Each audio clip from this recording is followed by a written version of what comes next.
اعوذ باللہ من الشیطان الرجیم بسم اللہ الرحمن الرحیم۔ السلام علیکم۔ امید کرتا ہوں آپ سب ٹھیک ہوں گے۔ دوستو، آپ نے کبھی نہ کبھی ایسے آدمی دیکھے ہوں گے کہ جن کے سر چھوٹے ہوتے ہیں اور ان کا جو منہ ہے وہ چوہے کی طرح ہوتا ہے۔ آج میں آپ کو ان کے بارے میں حیرت انگیز انکشاف بتاؤں گا۔ شاہ دولہ ضلع گجرات کے مزار کے بارے میں مشہور ہے کہ جو خاندان بے اولاد ہوتا ہے یا اولاد ہوتی ہے اور مر جاتی ہے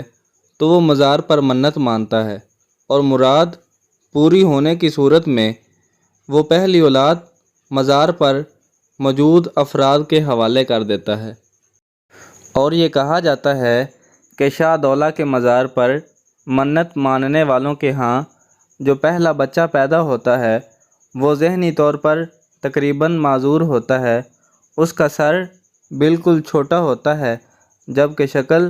چوہوں کی مانند ہوتی ہے، اور اگر کوئی عورت منت پوری ہونے کے بعد اپنی پہلی اولاد کو اس مزار کی نظر نہ کرے، اس مزار پر نہ دے، تو پھر ساری عمر اس عورت کے ہاں ایسے ہی بچے پیدا ہوتے ہیں۔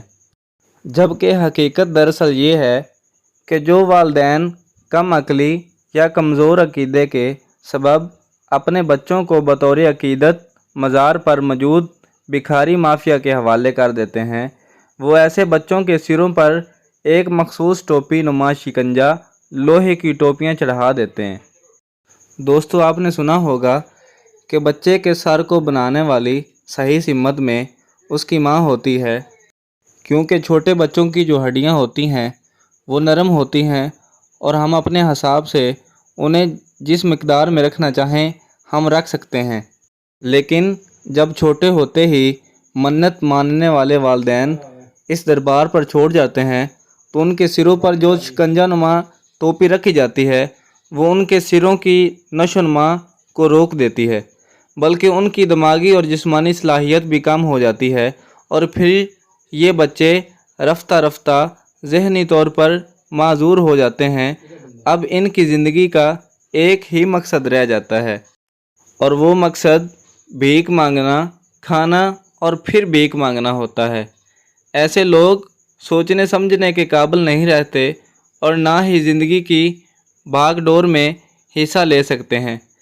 60 کے عشرے میں حکومت نے یہ مزار سرکاری تحویل میں لے کر یہاں ایسے بچے لینے پر پابندی لگا دی تھی، لیکن شاہ دولہ کے مزار پر آج بھی ایسے سینکڑوں بچوں کی کثرت سے موجودگی یہ ثابت کرتی ہے کہ آقاؤں کا بھکاریوں کے ہاتھوں سے نہ صرف یہ کاروبار عروج پر ہے بلکہ انہوں نے اس حوالے سے توہمات کو بھی زندہ کر رکھا ہے۔ پاکستان میں بھکاری مافیا شاہ دولہ کے چوہوں کا استحصال کرتے ہوئے نہ صرف ان سے شہر شہر گاؤں گاؤں بھیک منگواتا ہے بلکہ پیشہ ور بھکاری ان بچوں کو ماہانہ ٹھیکوں پر بھی لے جاتے ہیں۔ مطلب یہ کہ جو پروفیشنل بھکاری ہیں وہ یہاں آتے ہیں دولے شاہ کے دربار پر، اور یہاں سے دولے شاہ کے چوہوں کو لے جاتے ہیں ماہانہ ٹھیکے پر۔ جو ان کا رکھوالا ہوتا ہے اسے ماہانہ ٹھیکہ دیتے ہیں۔ اور دلچسپ اور حیرت انگیز بات یہ ہے کہ ان کا باقاعدہ کنٹریکٹ ہوتا ہے، اور پھر جب کنٹریکٹ کی مدت ختم ہو جاتی ہے تو انہیں واپس دربار پر چھوڑ دیا جاتا ہے۔ اس طرح ملک کے کونے کونے میں یہ بچے بھیک مانگتے نظر آتے ہیں، اور یہ انسانیت سے گری ہوئی مافیا، پیسوں کے پجاری و ٹھیکیدار ان معصوم بچوں کا ساری عمر استحصال کرتی ہے۔ ہمیں چاہیے کہ ہم اس نظریے سے ہٹ کر سوچیں اور اپنی اولادوں کو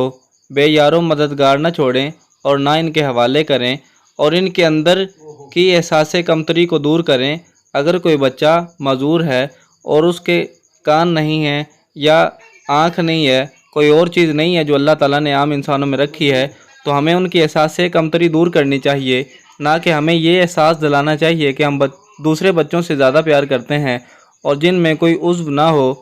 ان سے کم پیار کرتے ہیں۔ والسلام۔